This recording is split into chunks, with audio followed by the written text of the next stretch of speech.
안녕하세요. 이번 영상을 잘 이해해 주셔야 돼요. 오해가 있을 수 있는 부분이니까 제 말의 어감이나 어투나 이런 것들을 잘 이해를 해 주세요. 일단은 진화 이론, 그리고 진화 이론의 바탕을 둔 진화 심리학, 특히나 다윈의 진화 이론을 근거로 삼는 진화 이론에 문제가 많아요. 제가 예전에도 이런 영상을 한번 올렸다가 많은 분들이 비판을 했었어요. 대부분 그분들은 자기 자신이 믿고 있었던 그거를 깨우치려고 한 게 아니라 자신의 생각과 틀리다는 이유로 반박을 하시더라고요. 그래서 이번 영상 같은 경우에는 제 진짜 팬분들만 봐주셔야지 오해가 없을 것 같아요. 이 점 꼭 양해를 해 주시고요. 일단은 이 영상을 제작하게 된 의도, 구독자분의 그 블로그에 욕망의 진화 요 책에 대해서 리뷰를 하셨더라고요. 제가 이 리뷰를 쓴 그 블로그분, 제 구독자분, 이분을 비판하는 게 아니라 책을 비판하는 거예요. 이 저자에 대해서 비판을 하는 거니까 오해가 없으시길 바래요. 유명한 교수, 유명한 책이 꼭 정답이 아닐 수 있다는 걸 알려드리기 위해서 제가 이 영상을 만드는 거니까 기분 나빠하지 않으셨으면 좋겠어요. 진화심리학 중에서 좀 널리 알려진 유명한 진화심리학 책이에요.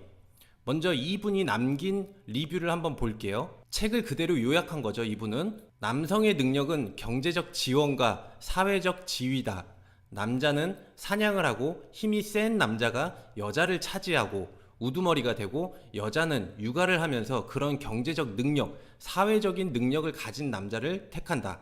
그리고 남자들은 큰 몸집을 갖도록 진화를 했고 여성은 그렇지 못한데, 그 이유는 좀 전에 말한 것들을, 그러니까 가정을 돌보는 일을 추구했으니까 진화하지 못했다 라고 책에서 나왔대요. 그리고 종족 번식의 본능 때문에 남자들끼리는 경쟁을 해서 아내는 멋진 우승 트로피처럼 차지를 한다는 내용도 있어요. 짝짓기를 하기 위해서 남자들은 움직인다 라고 저 책에서 주장을 한다고 해요. 여자는 그런 남자의 선택을 받을 수 있는 확률을 올리기 위해서 화장을 하고 매력을 뽐낸다고 해요.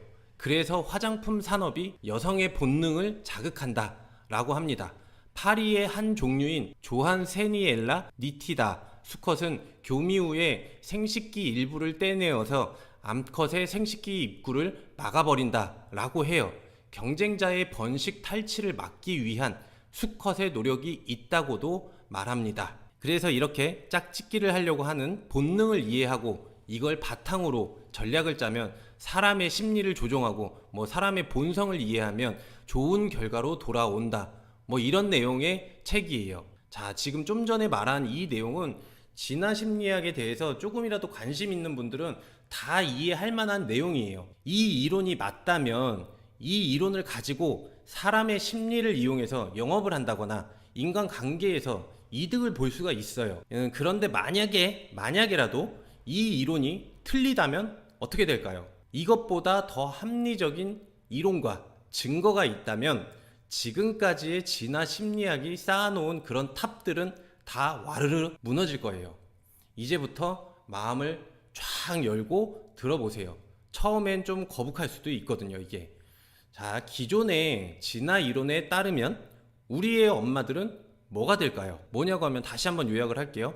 기존의 진화 심리학에서 남자는 사냥을 하고 밖에 나가서 동물들을 사냥해 와서 능력을 보여주고 사회적 지위를 보여주고, 그거에 의해서 여자들은 매력을 뽐내서 남자들한테 선택을 당하려고 한다. 이게 진화 이론인 거죠.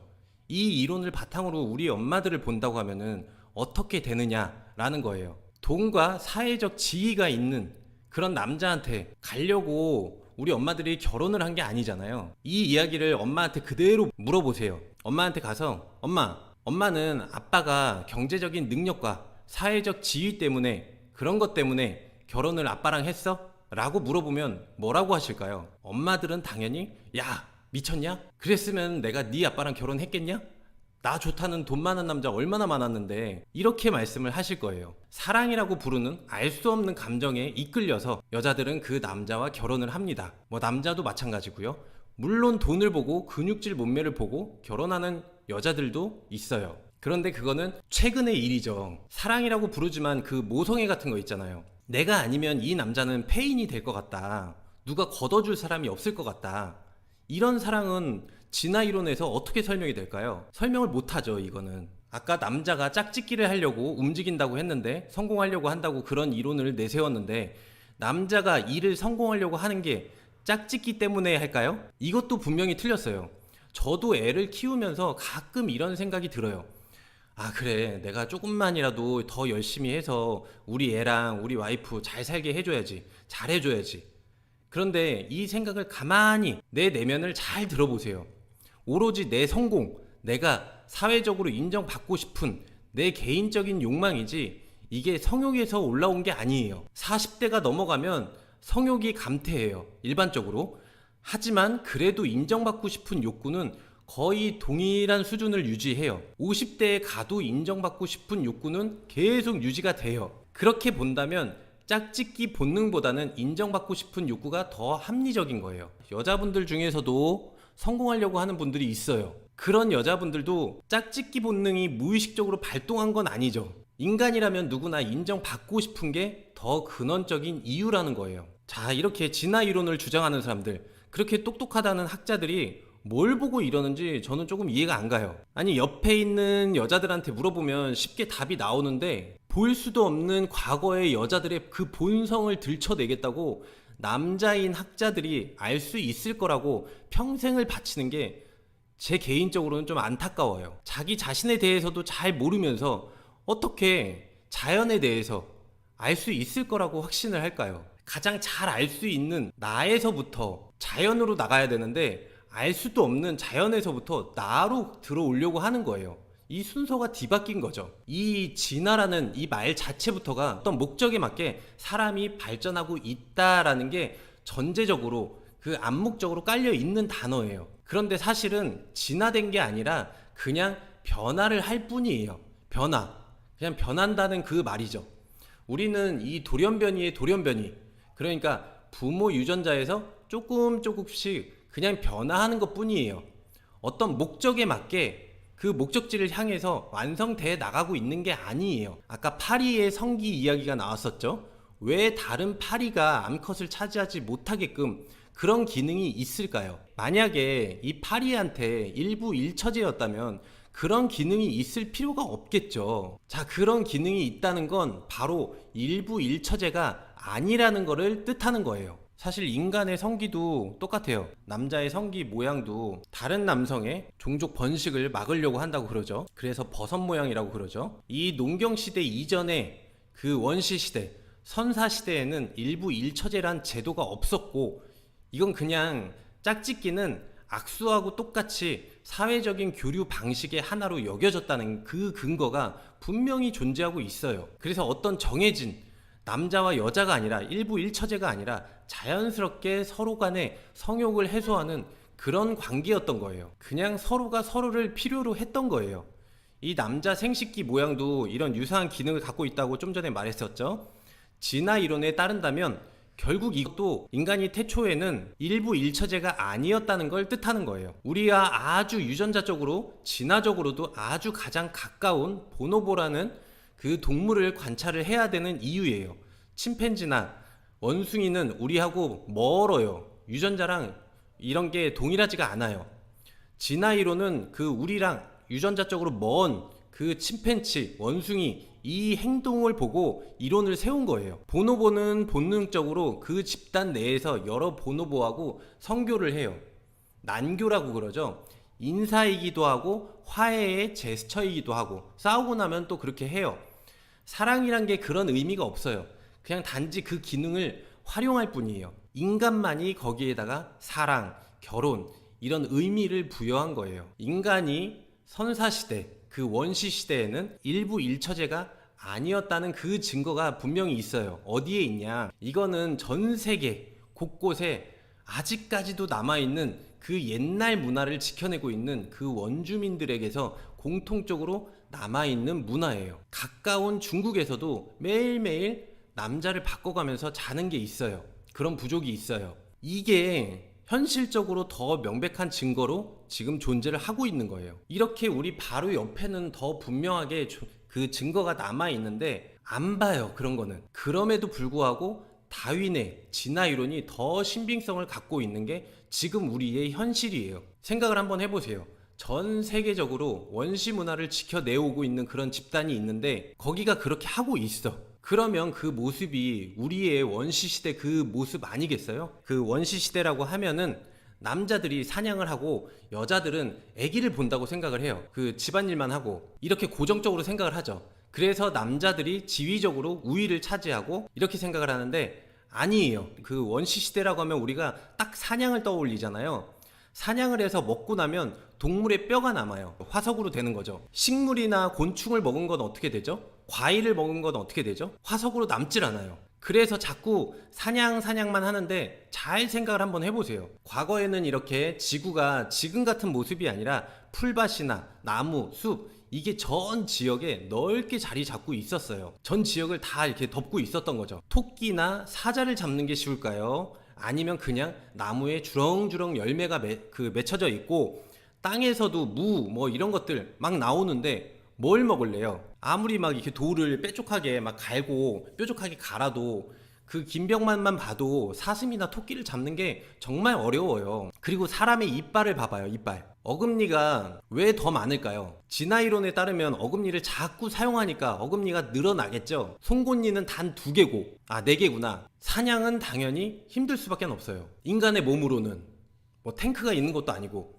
사냥 문화가 아닌 이 채집 문화를 중심으로 다시 원시 시대를 해석을 다시 해야 돼요. 진화 이론이 진화 이론을 공격하는 꼴이에요. 모순이에요, 모순. 이렇게 과일, 열매, 뭐 곤충, 뭐 이런 채집 문화, 이 원시 시대 그 사람들한테는 우리가 상상하는 것처럼 식량이 부족하지가 않았어요. 굶어 죽는 사람은 안 보였어요. 이 뼈에 남은 칼슘이나 뭐 이런 것들로 검사를 해보면 나오는 그 부분이에요. 그럼 겨울에는 어떻게 하냐라고 생각할 수도 있어요. 따뜻한 곳으로 이동하는 거예요. 그 유목민처럼. 그래서 1년 내내 편안하게 먹고 살았어요. 그래서 인류가 아프리카에서 번성을 많이 했고 그러면서 점차 이렇게 북쪽으로 이동을 해온 거죠. 이게 더 수월하지. 작살 하나 이렇게 받아가지고 사자 잡아오라고 하면 잡을 수 있을까요? 없어요. 맹수 같은 건. 결국에는 제가 하고 싶은 말은 남녀가 평등했고 같이 나눠 먹었고 여자들도 동등한 지위를 받았어요. 그리고 육아는 아빠가 누군지를 몰라요. 그 워낙에 난교니까. 아기를 낳은 여자가 자신의 형제들하고 함께 공동 육아를 했어요. 그래서 아빠들은 부성애가 없었어요. 누구 자식인지도 모르니까. 그래서 이 마을의 아이들은 모두가 아버지고 모두의 자식이었어요. 엄마, 아빠, 나, 우리 가족, 우리 집. 이거는 농경시대 이후에 나타난 문화예요. 사유재산이라는 개념이 농경시대 이후였죠. 그래서 결국에는 일부 일처제는 제도적으로 농경시대 이후에 나중에 생긴 거지 인간 종족한테 그런 본능이 원래 있진 않았다 라는 그 말을 하는 거예요. 그러니까 있는 그대로 눈앞에 있는 걸 바라봐야 돼요.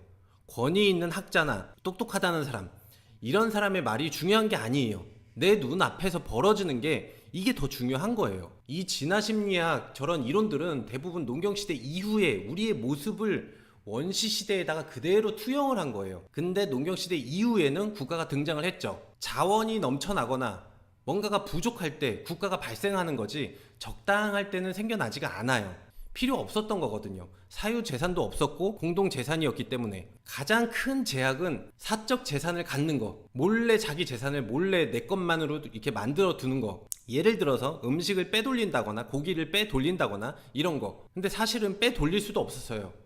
왜냐면 저장 기술이 없었기 때문에 다음날 모두 상하니까. 이 욕망의 진화, 저 책에서 주장하는 바가 모두 이런 게 농경시대에 시작된 이후에 우리가 하는 형태예요. 그 시선을 가지고 과거를 들여다봤으니까 보고 싶은 증거만 본 거예요. 그 인간은 본능적으로 진실을 원해요. 혼란스러움을 피하기 위해서.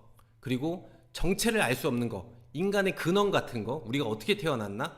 어떻게 여기까지 왔나? 이런 것들. 이런 때 우리가 진실이 아니어도 돼요. 혼란스러움만, 그 정신적인 혼란스러움만 피한다면 어떤 이론이든 그냥 그럴싸한 이론이면은 사람들은 그걸 신봉하는 거예요. 이런 것처럼 잘못된 관찰로 인해서 얻은 그 데이터, 결과가 그 결과를 바탕으로 그 위에다가 탑을 쌓는다고 한다면은 그 현실 세계에서는 흙으로 쌓은 그 모래성처럼 조금만 이렇게 작은 충격에도 무너져 내려버리는 거죠. 그 이론이. 이렇게 제가 뭐 별로 지식이 대단한 것도 아닌데 이치에 맞는 얘기를 하면은 이 이론이 성립되지가 않는 거죠. 여자들이 사회적 지위, 경제적인 거, 뭐 이런 것들을 원했다. 남자한테서 원했다. 이런 건 바로 우리 엄마들을 욕되게 하는 거예요. 아까 말했죠? 엄마들은 무언가를 얻기 위해서 남자를 고른 게 아니에요. 진화 이론에 따른다면 이게 다 남자들이 관찰자가 됨으로써, 이 학자가 됨으로써 이루어낸 오류의 탑이에요. 자, 다시 한번 이 책을 보고 리뷰를 쓴 제 구독자분을 비판한 게 아니라 이 책을 쓴 저 저자분의 이론을 비판한 거니까 오해가 없으시길 바랍니다. 이해가 안 가는 부분도 있겠지만 제가 말한 이 내용 자체가, 이 근거 자체가 중요한 게 아니라 다른 사람의 의견, 책 이런 것들을 어떻게 바라보느냐, 어떤 성공 이론, 그리고 다른 사람이 주는 조언, 성공했다는 그 사람의 후일담, 성공 기저, 뭐 이런 것들을 바라보는 자세를 제가 알려주고 싶어서 제가 언더독을 계속 하는 거예요. 판단의 형식, 이 판단의 자세, 이런 것들을 잘 기억해 두셨다가 자기 자신에게 닥쳐온 상황들에 잘 적용을 해 보시길 바랍니다. 계속 연습을 하면 돼요. 절대로 많이 안다고 이게 옳은 선택을 하는 게 아니에요. 권위 있는 사람, 유명한 사람, 뭐 책을 많이 쓴 사람, 강연을 많이 한 사람, 이 사람들 말이 그 절대적으로 옳은 게 아니라는 거예요. 그래서 책을 많이 봐야 될 필요도 없다라는 말을 해주고 싶어요. 올바른 나만의 판단력과 그런 관찰력, 이게 더 중요하고 진짜 필요 있는 거예요. 그렇기 때문에 책을 많이 안 봐도 돼요. 그래서 저는 심리학 책을 좀 잘 안 봐요. 진화 이론도 잘 안 보고. 일단 영상은 여기까지입니다. 지금부터는 잡담을 할게요.